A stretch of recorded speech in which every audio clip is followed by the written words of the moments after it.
नाशिकच्या सातपूर परिसरात नक्की काय घडलंय? शहरातील सातपूर भागात निर्दयी प्रकार समोर।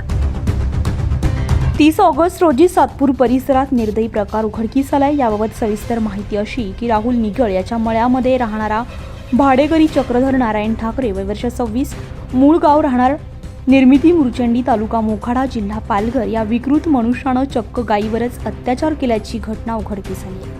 या घटनेमुळे परिसरात खळबळ उडाली आहे। अशा विकृत प्रकाराबाबत अंकुश भुसारे राहणार सातपूर यांच्या फिर्यादीवरून गुन्हा दाखल करण्यात आलाय। एकीकडे लहान मुलींवर होणारे अत्याचार, महिलांवर होणारे अत्याचार थांबत नसल्यामुळे आता तर चक्क प्राणी मात्रांवर देखील हे अत्याचार होत असल्यानं संतापाची लाट प्रत्येकाच्या मनात उसळून येते। या घटनेबाबत सातपूर पोलीस स्टेशनचे पोलीस उपनिरीक्षक बटुळे अधिक तपास करतात।